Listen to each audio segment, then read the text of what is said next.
What's going on, guys, and welcome back to another episode of Club and Country. This is episode number 22, and we start today's episode off with a game against CD Leganes here, the Segunda Division side in the Copa del Rey round of 32 second leg. And of course, at El Sardinero we drew the tie by 0 goals to 0, so no goals each. So coming into this game, it was going to be one of those games where I would of course rest most of the players. 9 changes, only Christian Fernandez and our goalkeeper Mario Fernandez starting the game in this game against Leganes, because the stamina of this team is obviously so low. It does mean that when we play midweek games, everyone, pretty much everyone anyway, has to make changes, as there's only a couple of players that do have decent stamina, Christian Fernandez being one of those. But I still fancied our chances, but nothing really happened in this game until the 63rd minute, where Marian Saiz, our 16-year-old out of the academy, had a double shot there, but the goalkeeper saved both attempts, and the game did go to extra time. It was unbelievably tedious, nothing really happening, just like the first leg really, nothing really to report. And Saiz almost scored a wonder goal in the 95th minute. His shot from 25-30 yards hitting the bar, and then the rebound by Oscar was saved, but the offside flag was up anyway. But the game looked destined for penalties, because it was one of those games where no team looked like scoring. However, we would put the ball in the back of the net with just under 6 minutes play in extra time, and it came through Keiko, who came off the bench, one of the regulars in the first 11, who I didn't want to play because obviously stamina is so difficult to control with this low-rated team. But it was a wonderful goal by Keiko as well. The corner wasn't dealt with. It came to him. He took one touch and then with the right foot just smashed it past the goalkeeper. Really composed and lovely placed finish into the back of the net. He made it 1-0, and it was how the game would finish as well. So 1-0 after, unfortunately, a long period of time where nothing else happened. I have to apologise for that, for being a very boring tie, unfortunately. But at the end of the day, the most important thing was that we did make it through to the next round. And as I've said a few times now, you kind of have to expect this with this team, because there's no world-class players, because there's no one really any good, to be honest, let's be fair. It does mean that I'm struggling to basically play the normal way. It's a more tactical game, playing with Racing Santander. It's more pass the ball around, look for a bit of space, other than just run down the wing, cross-field it, and find the back of the net somehow. This is a more tactical, sort of patient control game. It does mean there'll be fewer chances, but even so, that's part of the challenge, and that's why I kind of like it. But still, following on from that, I went ahead and offered some contracts to Mario Fernandez and also Alvaro, as they both have their contracts up at the end of the year and are both over the age of 23, so can leave. But it was interesting. I offered a contract to Mario Fernandez, our goalkeeper. I pressed advance, then went back into the contracts page, and for some reason the currently negotiating status had already gone. So I was thinking, so what's happened? Is he refused it or not? So I just had to go ahead and offer it again.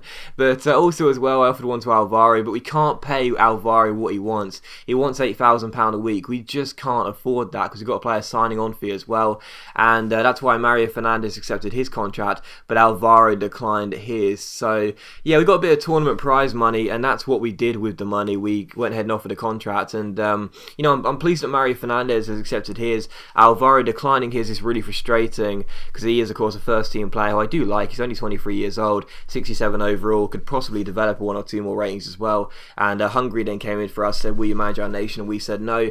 But yeah, it's really frustrating. But this is one of the things about this series which is going to be interesting, because I have such little money to work with, and it's not like 1 or 2 million. It's not even that. It's not even £500,000. To start the season off with £250,000 on the transfer budget and £1,250 on the wage budget, it means that every single penny we get is going to be really, really important to us, because we just have to spend it wisely. And it does mean that we have to make the right calls, because obviously with those contracts there, we could only afford to offer one to Mario Fernandez, which means Alvaro and also Samuel can leave in January. I don't mind if Samuel leaves because he barely plays, but Alvaro leaving will be a bit of a shame as he is his first 11 player. It does mean that every single time we get a bit of money, we've got to spend it wisely. We've got to make the right call.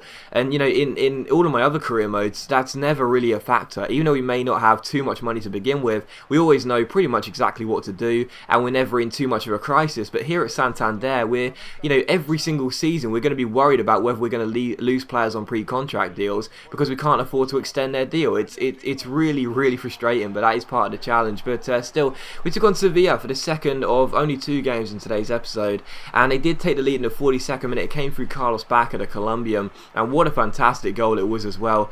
Sevilla, of course, sitting high up the table. They are going to be one of the strongest sides in the division, and as we took them on away from home, I didn't really know what to expect, and as Bacca opened the scoring, area in the 42nd minute. It was a superb goal, it really was, by the number 9, smacking the inside of the post from just outside the area, and it did go in. And for the entire game, really, I was under constant pressure. They were so much better than us. Rebello here coming forward for Sevilla, finding the goal scorer Baca into Vidal, back to Baca, and if it wasn't for a great save by Mario Fernandes, it would have been 2-0. Fantastic stop by our captain there. Positioned Schwarzer on the line just in case it went past him, but what a stop that is by our goalkeeper. Thank God he's not going to be leaving us in January, because we do need to keep hold of a goalkeeper that is 67 overall, because our next rated goalkeeper is 51, which isn't very good, but still 1-0. And in the 79th minute again, Sevilla going close. Their cross from the far right side there was met by the header Baca, but his header went just over the bar. We did have one chance in the game. It fell in the 82nd minute. Keiko finding Andreal, whose strike was well saved by the goalkeeper and cleared away, and it was how the game would finish as well. So a 1-0 defeat.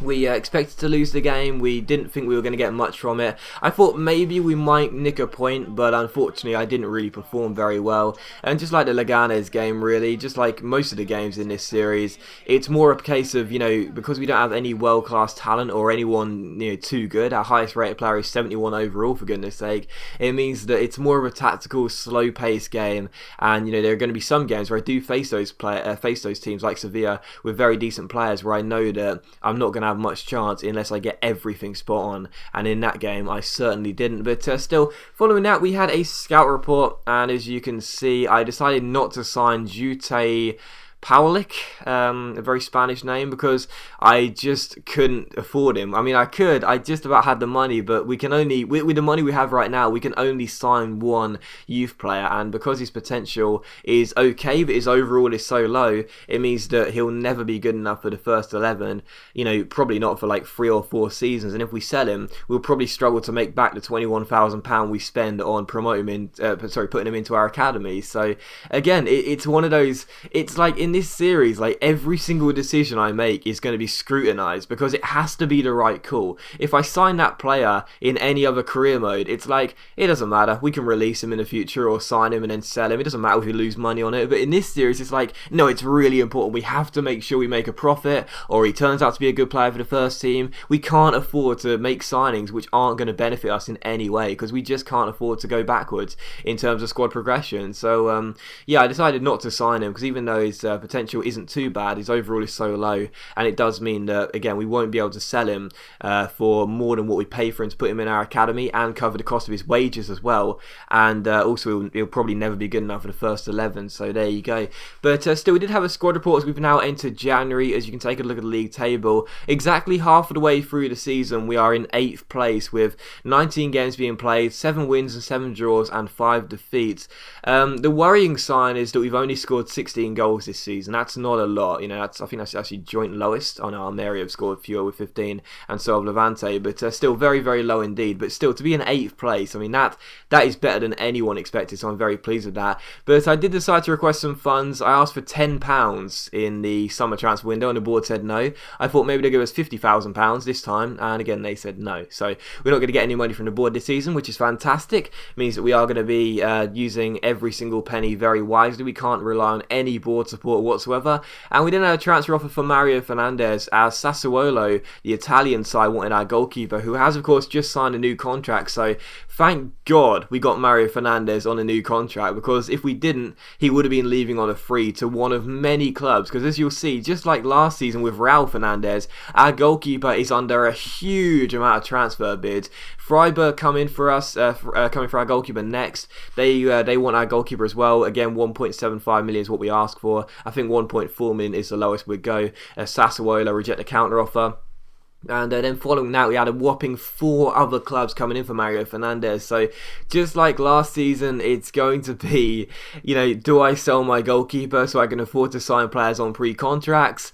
Or do we keep hold of our goalkeeper and, leave it as it is? Because I just don't know what to do. And again, this is part of the really, really tough challenge here, because it's funny, it's deja vu in trying to get some money. It's the exact same as last year. Sell our goalkeeper and buy free contract players, or keep our goalkeeper and hope for the best. Last year we sold Raul Fernandes, got a bit of money, signed 4 players on pre-contracts, and they've all been very good. They're all in the first team as well. But with Mario Fernandes, if we do sell him, our highest rated goalkeeper to come in is 51 overall. So not too sure I want to do that. But But as always, guys, a big thank you for watching the video. I really hope you have enjoyed it. If you have enjoyed today's episode of Club and Country, then please do leave a like, and I'll see you for the next episode very soon.